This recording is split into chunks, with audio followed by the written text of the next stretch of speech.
1952 চনত বড়ো সাহিত্য সভা জন্ম হোৱাৰ পৰা আজিলৈকে বড়ো ভাষাৰ উত্তৰণৰ কাৰণে বড়ো স্কুলৰ বড়ো মিডিয়ামত কলেজ ইউনিভাৰ্চিটি আমাৰ ছাত্ৰ ছাত্ৰীয়ে শিক্ষা গ্ৰহণ কৰাৰ কাৰণে বিভিন্ন কামবিলাক বড়ো সাহিত্য সভাই কৰি আহিছে আৰু বড়ো সাহিত্য সভাৰ আপ্ৰাণ চেষ্টাতে আৰু বড়ো জনগোষ্ঠীৰ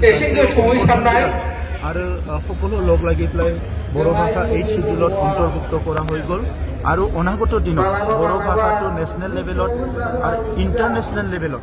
মানে বড়ো ভাষাটো প্ৰতিষ্ঠা কৰাৰ কাৰণে যিখিনি কাম বড়ো সাহিত্য সভাই কৰি আছে ইয়াত বিটিআৰ চৰকাৰে আমি 100% সহায় কৰি আছোঁ আৰু সহায় কৰি যাম আৰু যোৱাকালি আৰু আজি মই ঘোষণা কৰিছোঁ বড়ো সাহিত্য সভাৰ বিভিন্ন পুথি প্ৰিণ্টিং কৰাৰ কাৰণে পাব্লিকেশ্যনৰ কাৰণে ট্ৰেন্সলেশ্যনৰ কাৰণে আৰু ডিজিটেলাইজেশ্যন কৰাৰ কাৰণে প্ৰতি বছৰ টকা দিয়া হ'ব আৰু লগতে সতীশ চন্দ্ৰ বসুমতাৰী বড়োসকলৰ যিটো আগশাৰীৰ এজন চিন্তাবিদ সাহিত্যিক আছিলে যিয়ে নেকি প্ৰথম ভাগতে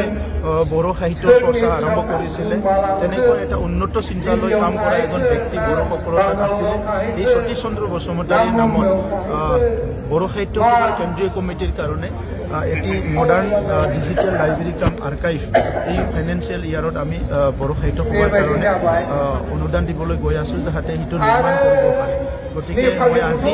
খুব আনন্দিত ইয়াত আমি সকলো উপস্থিত আছোঁ অসমৰ মুখ্যমন্ত্ৰী ডাঙৰীয়াক মই ধন্যবাদ জনাব বিচাৰোঁ বড়ো সাহিত্য সভা আৰু নিখিল বড়ো ছাত্ৰ সন্থাৰ ডিমাণ্ড হিচাপে দাবী হিচাপে যোৱা সময়বিলাকত মুখ্যমন্ত্ৰী ডাঙৰীয়াই কলেজ প্ৰভিন্সিয়েলাইজ কৰা বিভিন্ন স্কুল কলেজত এপইণ্টমেণ্ট দিয়া ইনফ্ৰাষ্ট্ৰাকচাৰ ডেভেলপমেণ্টৰ বহুতখিনি কাম আগবঢ়াইছে বাকীখিনিও মুখ্যমন্ত্ৰী ডাঙৰীয়াই যি সমস্যা আছে সমাধান কৰাৰ কাৰণে কথা দিছে আজি অসমত ইনক্লুচিভ গ্ৰথ আৰু যিটো ইনক্লুচিভ ডেভেলপমেণ্টৰ কথা মুখ্যমন্ত্ৰী ডাঙৰীয়াই চিন্তা কৰিছে সেইটো আগৰ দশকবিলাকত বা আগৰ সময়ত আমি দেখিবলৈ পোৱা নাছিলোঁ গতিকে আজি মুখ্যমন্ত্ৰী ডাঙৰীয়াৰ নেতৃত্বত মই আশা কৰোঁ যে বড়ো ভাষা আজি যিটো অৱস্থাত আছে ইয়াতকৈ আৰু বহুত আগবাঢ়ি যাব পাৰিব বড়ো সাহিত্য সভালৈ মই এইটো অধিৱেশন ইয়াৰ মই অভিনন্দন জনাইছোঁ কেম্পাছ নহয় ওদালগুৰিত আমি স্পৰ্টছ একাডেমি গঠন কৰাৰ কথা কৈছিলে আৰু স্পৰ্টছ একাডেমিটো এইটো নতুন এটা কনচেপ্ট হয় আগৰ একাডেমিবিলাক পাৰ্টিকুলাৰ কিবা এটা বিষয়ক লৈ পেলাই হৈছিলে তো সেইকাৰণে সেই একাডেমি 187 কৰোৰ 187 কৰোৰৰ এটা প্ৰপ'জেল দিয়া হৈছে আৰু তাত বিভিন্ন ইউনিভাৰ্চিটি স্পৰ্টছ একাডেমিবিলাকত যিটো পাঠ্যক্ৰম তেখেতসকলে দিয়ে এইবিলাক লৈ পেলাই আমি বনাইছোঁ আৰু এইটো কেন্দ্ৰ চৰকাৰৰ তাত ডিক্লেয়াৰ দিয়া হ'ল মন্ত্ৰীৰ আমাৰ ডনাৰ মিনিষ্টাৰৰ তাত আছে এইটো অতি শীঘ্ৰে চেংচন হ'ব NITৰ যিটো কথা আছিলে ওদালগুৰিত এখন ষ্টেটত এখনে NIT ভাৰত চৰকাৰে মানে কৰি আছিলে আগতে কিন্তু আমাৰ NIT এখন শিলচৰত থকাৰ কাৰণে নতুন এটা NIT লাগে বুলি সেই দাবীটো ৰখা হৈছিল আৰু সেই হিচাপে লিখিত হৈছে এতিয়া চৰকাৰে এইটো কনচিডাৰেশ্যনৰ আণ্ডাৰত আনি আছে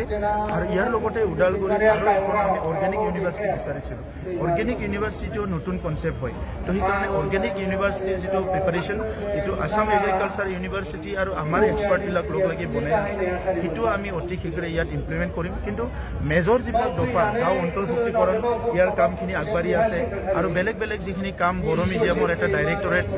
গঠন কৰিব লাগিছিলে অসমত সেই কামটো হৈ গৈছে তেনেকুৱা বহুতখিনি কাম হৈ আছে আৰু অহা ফেব্ৰুৱাৰীত যেতিয়া 125th এমেণ্ডমেণ্টটো হ'ব তেতিয়া মেক্সিমাম যিটো তাতে ক্লজেছ আছিলে সেইটো ইমপ্লিমেণ্ট